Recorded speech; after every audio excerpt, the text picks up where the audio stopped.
누가복음 10장 38절에서 42절. 저희가 길 갈 때에 예수께서 한 촌에 들어가심에 마르다라 이름하는 한 여자가 자기 집으로 영접하더라. 그에게 마리아라 하는 동생이 있어 주의 발 아래 앉아 그의 말씀을 듣더니 마르다는 준비하는 일이 많아 마음이 분주한지라. 예수께 나아 가로되 주여 내 동생이 나 혼자 일하게 두는 것을 생각지 아니하시나이까. 저를 명하사 나를 도와주라 하소서. 주께서 대답하여 가라사대 마르다야 마르다야 네가 많은 일로 염려하고 근심하나 그러나 몇 가지만 하든지 혹 한 가지만이라도 족하니라고. 마리아는 이 좋은 편을 택하였으니 빼앗기지 아니하리라 하시니라. 아멘. 제가 41절 42절을 한 번 더 읽겠습니다. 주께서 대답하여 가라사대 마르다야 마르다야 네가 많은 일로 염려하고 근심하나 그러나 몇 가지만 하든지 한 가지만이라도 족하니라. 마리아는 이 좋은 편을 택하였으니 빼앗기지 아니하리라 하시니라. 아멘. 지난 시간에는 우리 존재 목적이 무엇인지에 대해서 생각했습니다. 쉬운 말로 왜 사느냐? 왜 사느냐? 그것에 대해서 성경에서 가르치고 있는 답을 함께 찾아보았습니다. 사람이 사는 이유, 즉 하나님께서 사람을 창조하신 목적은 하나님 영광을 위하여서 우리를 지으셨다. 우리가 사는 목적도 하나님 영광을 위한 것이다 라는 것을 확인했습니다. 우선 이 의미를 되새기기 위해서 영광이라는 이 단어에 집중했습니다. 하나님 영광 위에서 산다 할 때 그 영광이라는 단어의 어원적인 의미가 무엇인지를 살펴보았습니다. 영광이라는 말은 무겁다라는 의미를 가지고 있다라고 그렇게 설명드렸습니다. 그래서 하나님께 영광 돌리는 삶을 살아가려면 먼저 하나님 앞에 십자가 앞에서 내 존재의 가벼움을 먼저 깨달아야 합니다. 내가 얼마나 먼지처럼 아무런 의미와 아무런 가치 없는 존재인지 내 존재의 가벼움을 깨달아야 하고 그에 반해서 하나님께서 나에게 쏟아 부어주시는 하나님의 사랑은 감당할 수 없을 만큼 무겁다라는 사실을 십자가 앞에서 깨달아야 한다라고 그렇게 말씀드렸습니다. 하나님 앞에 죄와 연약함을 가지고 있는 내 모습이 먼지처럼 가벼운 존재라는 것을 십자가 앞에서 발견하고 반대로 십자가 앞에서 하나님 베풀어주신 사랑은 얼마나 놀랍고 무거운지 감당할 수 없을 만큼 무겁다라는 사실을 깨닫게 될 때에 비로소 우리는 하나님께 영광 돌리는 바른 삶을 살 수 있다. 그렇게 함께 말씀의 의미를 나누었습니다. 사람은 하나님 영광을 위해서 지음 받았습니다.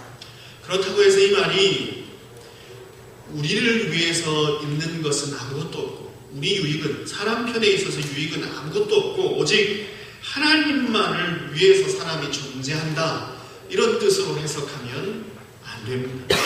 우리 하나님 영광을 위해서 존재한다. 우리 창조 목적, 존재 목적, 사는 목적이 하나님 영광을 위한다. 이렇게 말한다고 해서 우리한테는 아무런 유익이 없고 우리가 살아가는 목적이 오직 하나님만 위해서 존재한다. 그렇게 해석하면 안 된다는 것입니다. 왜냐하면 하나님의 영광을 추구하는 그것 자체가 우리에게 엄청난 유익이기 때문에 그렇습니다. 우리 성경 공부하시는 분들 화요일날 이 부분에 대해서 잠깐 살펴보았습니다. 하나님의 영광을 위해서 살아가는 것, 하나님의 영광을 추구하는 것, 그것은 우리에게도 크나큰 유익입니다. 사람을 위해서 하나님 영광을 사모하게 하셨다라는 뜻입니다. 베드로전서 1장 10절 이후의 말씀입니다. 이 구원에 대하여는 너희에게 임할 은혜를 예언하던 선지자들이 연구하고 부지런히 살펴서 자기 속에 계신 그리스도의 영이 그 받으실 고난과 후에 얻으실 영광을 미리 증거하여 어느 시 어떠한 때를 지시하는지 상고하니라. 이 섬긴 바가 자기를 위한 것이 아니요 너희를 위한 것이니 계시로 알게 되었으니 너희를 위한 것이니 계시로 알게 되었으니 이것은 하늘로부터 보내신 성령을 힘입어 복음을 전하는 자들로 이제 너희에게 고한 것이요 천사들도 살펴보기를 원하는 것입니다. 아멘. 예수 그리스도의 죽으심과 부활에 대해서 기록한 수많은 선지자들의 사역이 누구를 위한 것이라고요? 우리를 위한 것. 예수님의 죽으심과 그 영광 받으심, 그것이 우리를 위한 것이라는 것입니다. 성자 하나님이 받으신 고난과 영광은 누구를 위한 것? 우리 자신, 여러분을 위한 것인 줄 믿습니다. 성자 하나님, 즉 예수님은 우리를 위해서 낮아지셔서 사람이 되셨습니다. 뿐만 아니라 더 낮아지셔서 죄인의 자리에 쓰셔서 십자가에 달려 우리 대신에 죽으셨습니다. 죄인이 되는 자리에까지만 낮아지신 게 아니라 더 낮아지셔서 음부의 고통, 지옥의 고통까지 맛보셨습니다. 하나님처럼 영광스러우신 예수님이, 그 성자 하나님이 사람이 되시도록 낮아지셨고 죄인처럼 십자가에 달리셨고 지옥의 고통을 당하신 만큼 낮아지셨습니다. 그분의 고난과 낮아지심은 누구를 위한 것입니까? 우리를 위한 것입니다. 동일하게 예수님의 높아지심 또한 누구를 위한 것입니까? 우리를 위한 것입니다. 우리를 위해서 낮아지셨다면 예수님은 우리를 위해서 높아지셨습니다. 즉 우리를 위해서 영광을 받으셨다는 말씀입니다. 성자 예수님은 죄인들에게 의로움을 주시기 위해서 부활하셨습니다. 우리에게 의를 베푸시기 위해서 성자 하나님, 그분이 높아지셨고 영광을 얻으셔서 부활하셨습니다. 뿐만 아니라 우리를 위해서 천국을 예비하기 위하여 하늘 위로 승천하셨습니다. 그분이 하늘 위로 올라가시는 영광을 얻으신 이유가 누구를 위한 것입니까? 우리를 위해서, 천국을 예비하시기 위해서. 뿐만 아니라 하늘에 오르신 성자 예수님, 성자 하나님이 하나님 보좌 앞에 앉으셔서 모든 권세를 가지셨습니다. 그렇게 높아지시고 영광을 얻으신 이유가 뭡니까? 우리를 위해서, 우리를 다스리시고 보호하시기 위해서. 하늘의 권세를 가지고 당신의 백성을 지키시고 보호하시기 위해서 예수님은 그 영광을 얻으셨습니다. 낮아지신 것도 우리를 위함이요 높아지신 것도 또한 우리를 위함입니다. 예수님이 영광 받으신 이유, 그것은 우리를 위한 것이라는 말씀입니다. 따라서 우리가 하나님의 영광을 묵상하고 그 찬란한 영광을 고백하며 찬송하면 찬송할수록 누구한테 유익이겠습니까? 우리에게 유익인 것입니다. 그 모든 영광이 우리를 위한 것이기 때문에 그렇습니다. 하나님의 영광을 찬송하면 우리는 구원을 확신하며 그 안에서 평강을 누릴 수 있습니다. 하나님께 영광을 돌릴수록 우리는 하나님의 사랑을 확신하고 그 안에서 이 땅에 겪는 모든 환난들을 극복할 수 있는 힘과 능력을 얻을 수 있습니다. 하나님 영광을 묵상하면 그 영광을 이후에 우리도 함께 누릴 수 있다라는 소망을 갖고 이 땅을 살아갈 수 있게 되는 것입니다. 그래서 하나님 영광을 묵상하는 것, 그 영광을 높이고 찬양하는 것은 우리에게 지극한 유익이 된다는 사실을 기억하십시오. 그렇다면 이제 우리는 우리 자신을 위해서라도 하나님께 영광 돌리는 삶을 살아야 합니다. 그죠? 하나님께 영광 돌리는 게 우리의 유익이니까 우리의 유익을 위해서라도 하나님께 영광 돌리는 삶을 살아야 합니다. 어떻게 하면 하나님께 영광을 돌릴 수 있을까 고민해야 한다는 것입니다. 우리를 만드신 창조주 하나님께 영광을 돌리는 가장 좋은 방법이 무엇입니까? 오늘 생각하려는 내용이 그것입니다.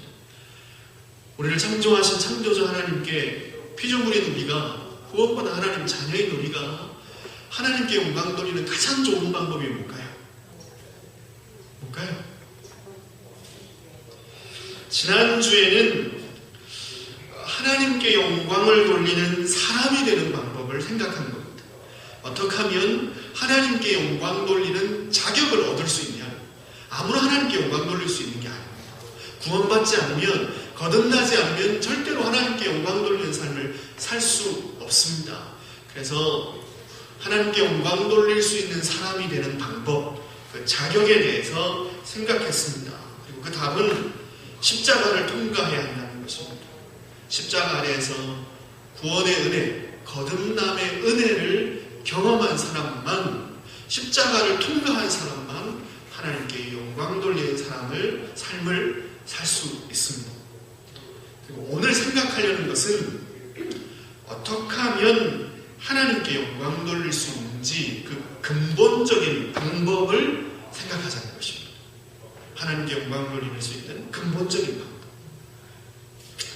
무엇을 통해 우리는 하나님을 높여드릴 수 있습니까? 제일 좋은 방법이 뭘까요? 제일 좋은 방법. 잘 들으십시오. 그것은 하나님을 기뻐하는 것입니다. 뭐라고요? 하나님을 기뻐하는 것. 한번 따라하겠습니다. 하나님께 영광 돌리는 가장 좋은 방법은 하나님을 기뻐하는 것입니다. 하나님을 기뻐하는 것입니다. 네, 그렇습니다. 하나님께 영광 돌리는 가장 좋은 방법, 가장 근본적인 방법은 뭐라고요? 하나님을 기뻐하는 것입니다. 왜냐하면 하나님께서 우리를 구원하신 목적이 바로 하나님을 기뻐하기 위해서 우리를 구원하셨기 때문에 그렇습니다. 베드로전서 1장 8절 9절을 읽어드리겠습니다. 예수를 너희가 보지 못하였으나 사랑하는도다. 이제도 보지 못하나 믿고 말할 수 없는 영광스러운 즐거움으로 기뻐하니 믿음의 결국 곧 영원의 구원을 받으리라. 믿음의 결국, 믿어 구원 얻음으로 말미암아 결국 뭘 얻게 된다고요? 보지 못한 예수님 기뻐하게 된다라는 것입니다.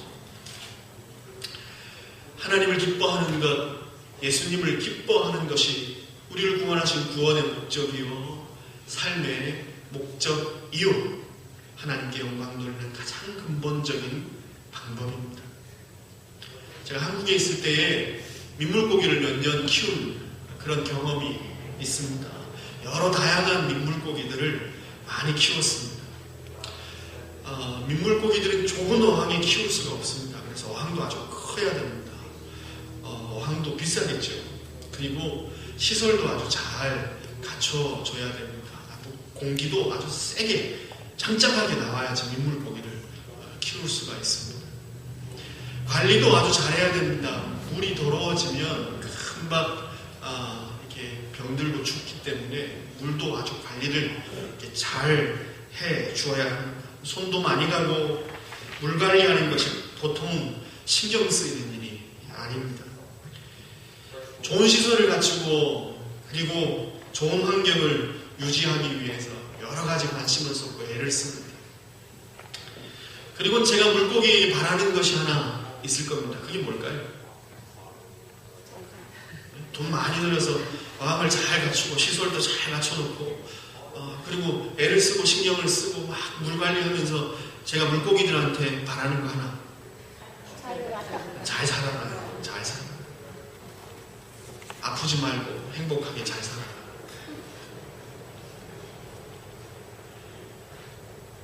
개 중에 물 밖으로 튀어나오는 그런 놈들이 있습니다. 금붕어 이런 것들은 안 튀어나오지만 민물고기들은 개 중에 밖으로 튀어나오는 놈들이 있거든요.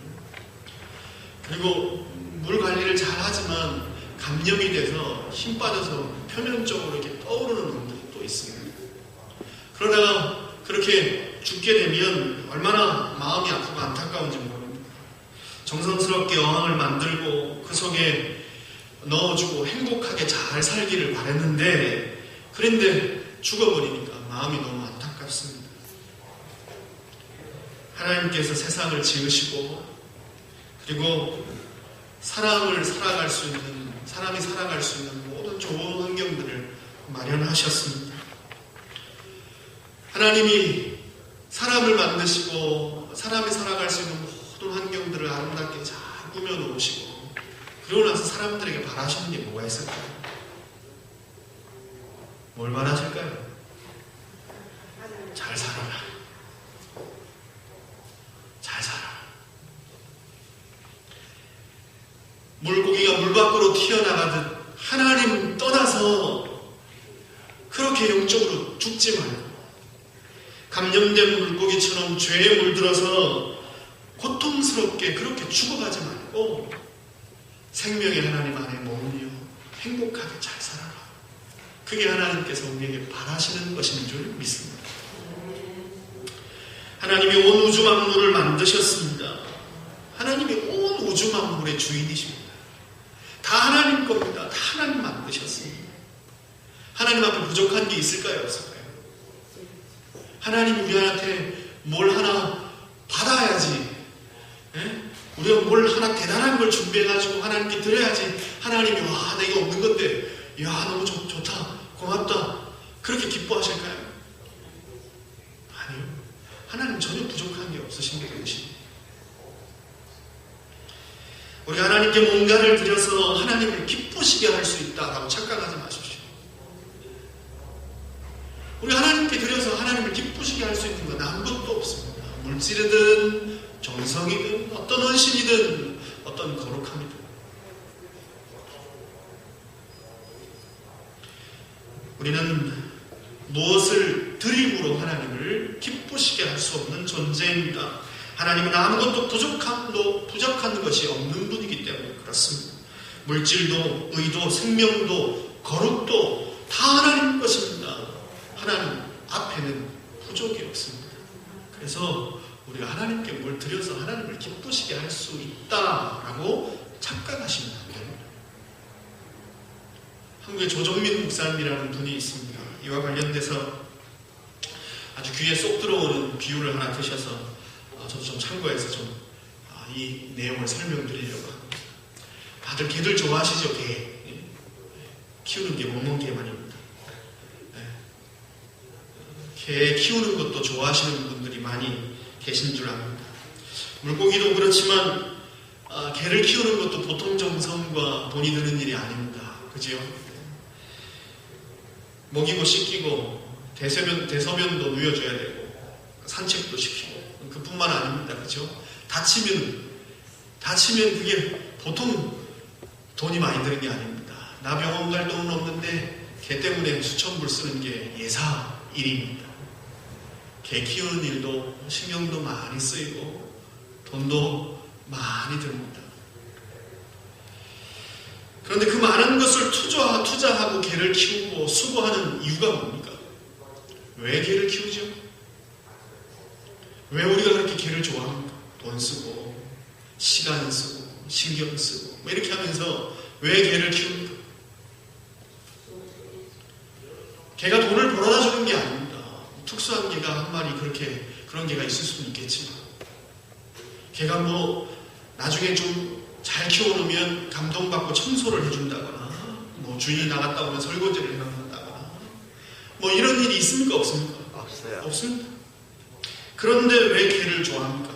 왜 도대체? 나만 보면 꼬리를 흔드니까. 그죠? 나만 보면 좋다고 이유도 없이 그렇게 꼬리를 사정없이 흔들어대니까 그게 좋아서 개를 키웁니다. 집에 왔는데 아무도 환영해주는 사람이 없습니다. 그런데 이놈은 하루 종일 날 기다립니다.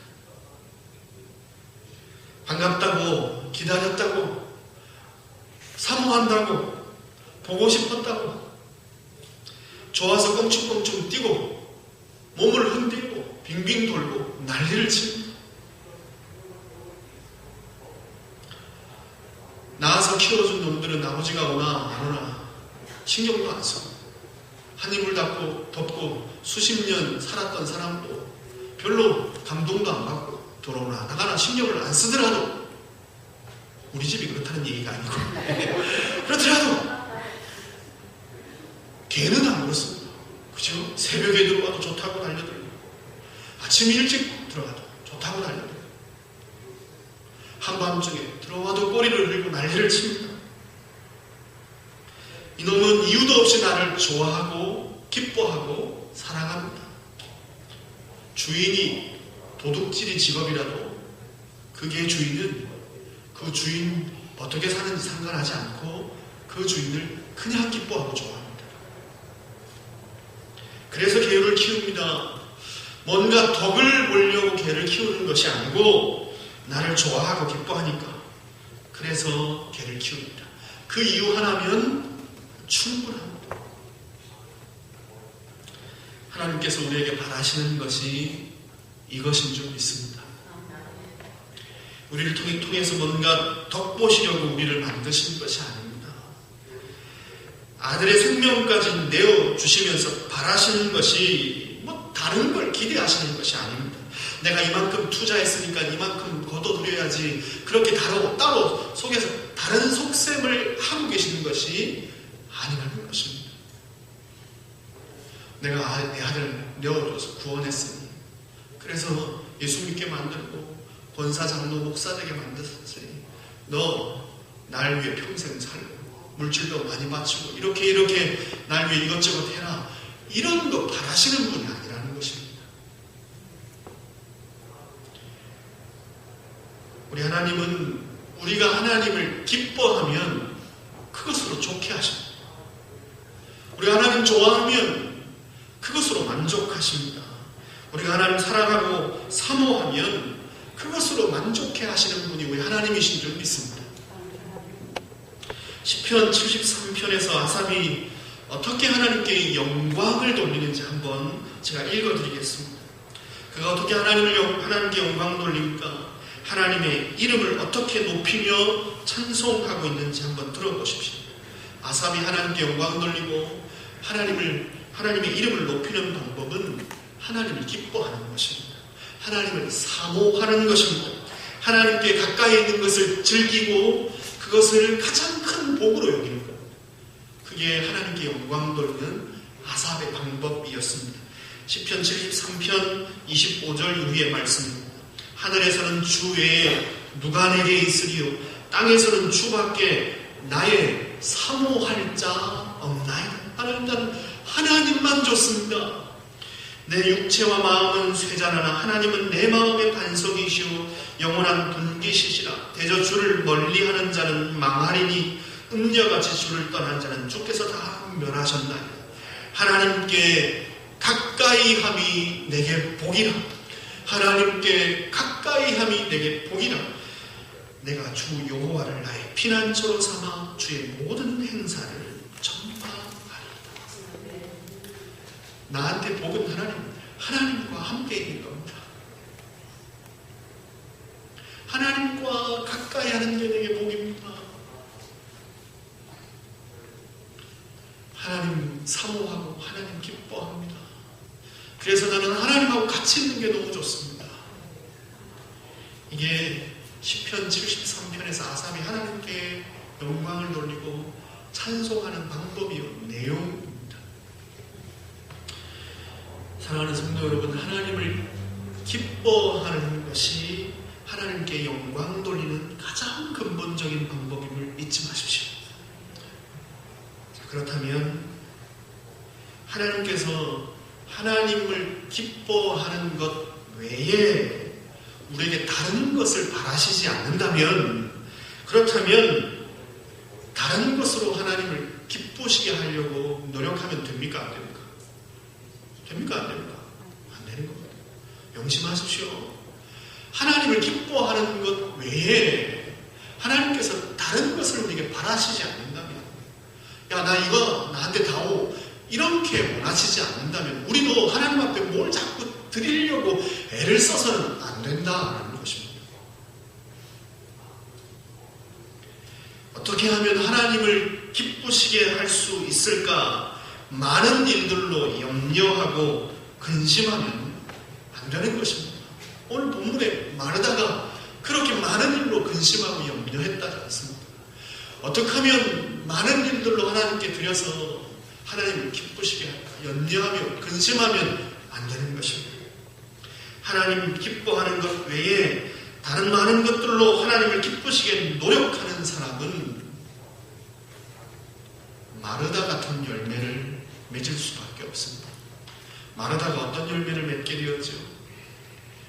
예수님 집에 찾아오시자 예수님을 기쁘시게 하기 위해서 많은 음식 장만하려고 이것하고 저것하고 염려하고 막 걱정하다가 그래서 그가 맺게 된 열매가 뭡니까? 마르다는 마리아를 판단합니다. 나는 열심히 일하는데 뭐하냐? 그리고 미워합니다. 언니 바빠 죽겠는데 지는 놀고 있다. 마리아를 그리고 자기 생각대로 움직이려고 조종하려고 합니다. 예수님께 얘기해서 예수님 마리아한테 얘기해서 빨리 날 좀 도우라고 하십시오. 판단하고 미워하고 상대방을 조정하려 드는 것, 이것이 하나님을 기뻐하는 것 외에 다른 것으로 하나님을 기쁘시게 하려고 노력하는 사람들이 맺게 되는 결과, 열매물입니다. 누군가를 기뻐하려는 노력은 누군가를 기쁘게 만들려고 하는 이 노력은 우리 생각하는 것과 다르게 이타적인 것이 아닙니다. 이타적인 거 아시죠? 남을 위한, 남 생각하는 것. 우리가 어떤 생각하기에는 다른 사람을 기쁘게 하려는 이런 마음과 생각들, 이거는 이타적이고 내 중심적인 게 아닌 것 같습니다. 그렇지만 그렇지 않습니다. 다른 사람을 기쁘게 하려는 것처럼 자기중심적인 게 없습니다. 상대방에게 인정받고자 하는 욕망이 다른 사람을 기쁘게 하려는 것으로 나타나기 때문에 그렇습니다. 이 사람한테 내가 잘 보여서 그래서 저 사람한테 내가 인정받아야지라는 이 자기중심적인 욕망이 다른 사람을 기쁘게 하려는 태도로 나타나는 것입니다. 왜 요즘에 아이들이 자기중심적으로 자랍니까? 커서 왜 자기밖에 모릅니까? 왜 그렇습니까? 왜 커서 남은 생각하지 못하고 자기 욕심만 챙기는 그런 사람으로 성장합니다. 부모된 우리가 자녀들을 잘못 칭찬하기 때문에 그렇습니다. 존재 자체로 좋아하고 기뻐하지 않고 뭘 잘해야 칭찬하고 뭘 잘해야 좋아하고 뭘 잘 못하면 바로 야단치고 뭘 잘했을 때만 인정해 주니까, 그러니까 아이들이 자기중심적인 아이로 자라는 겁니다. 부모에게 칭찬받고 인정받고 부모님 마음 기쁘게 만들려고, 그래서 스스로 인정받기 위해서 자라다 보면 자기중심적인 아이로 성장하게 되는 것입니다. 뭘 잘해서 그 결과물로만 부모님께 인정받고 칭찬받고 그렇게 자란 아이들은 다른 사람에게 인정받기 위해서 마르다처럼 자기중심적인 행동을 보일 수밖에 없는 것입니다. 그래서 다른 사람의 삶을 쉽게 판단합니다. 다른 사람의 생활 방식을 싫어합니다. 내 스타일 아니에요. 싫어하는 겁니다. 그리고 다른 사람을 조정해서 결국은 내 스타일로 바꾸려는 노력을 하게 되는 것입니다. 그렇지만 예수님이 말하시는 것은 그런 것이 아닌 줄 믿습니다. 예수님 말하시는 건 뭐지요?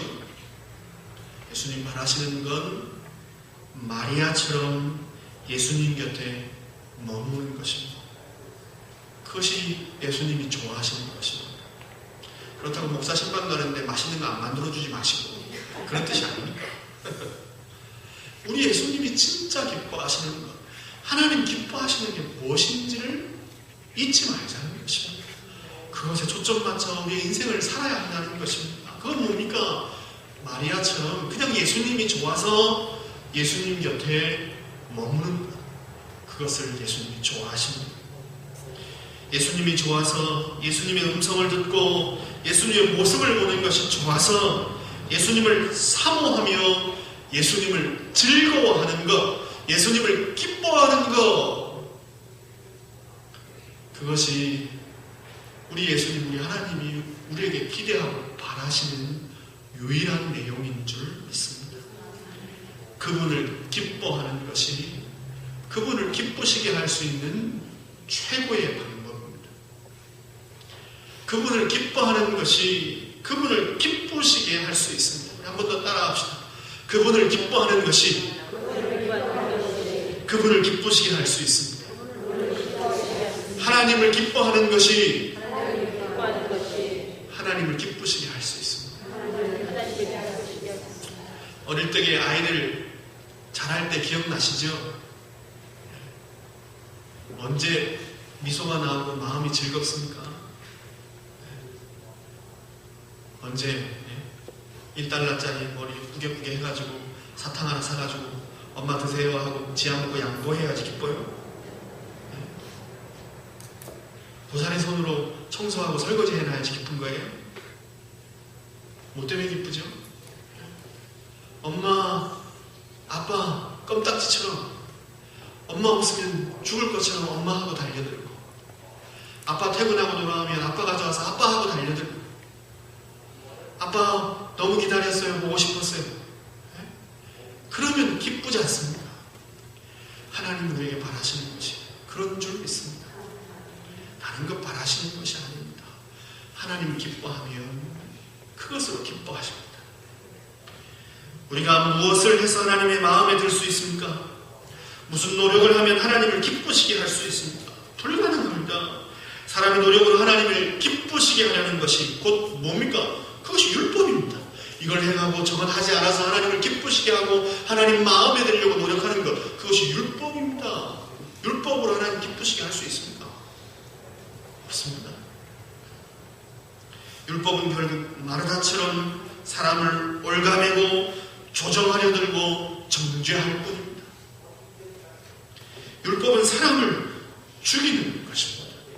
바리새인들이 그렇듯이 사람을 올가매고 조정하고 정죄하고 예수님까지 죽어야 성이 풀리는, 그것이 율법의 결과물입니다. 즉 뭘 해서 하나님을 기쁘시게 하려고 노력하는 그 결과물이 바로 그것이 말씀입니다.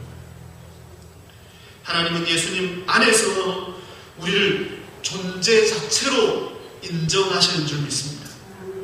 예수님 안에서 하나님은 우리를 존재 자체로 기뻐하십니다. 뭘 잘해서가 아니라 존재 자체로 현재 못난 모습 그대로 우리를 사랑하시는 줄 믿습니다. 예수님 안에서 우리를 의롭다 인정하시고 예수님 때문에 우리를 그냥 있는 모습 그대로 그렇게 인정하시고 사랑하십니다. 여러분이 나중에 신앙생활 잘하게 될 때 여러분을 사랑하시는 게 아니고, 지금보다 헌금을 많이 하게 되면 그때 여러분을 사랑하시는 게 아니고, 행동이 바뀌고 삶이 바뀌고 지금보다 더 온전한 모습으로 삶이 바뀌어야 하나님이 그때 되면 여러분을 사랑하는 게 아니고 지금 여러분을 사랑하신다니까요.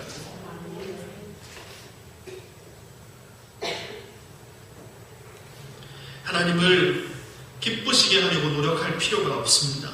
하나님은 지금 현재 우리 모습 그대로 우리를 인정하시고 받으시고 기뻐하시기 때문에 그렇습니다.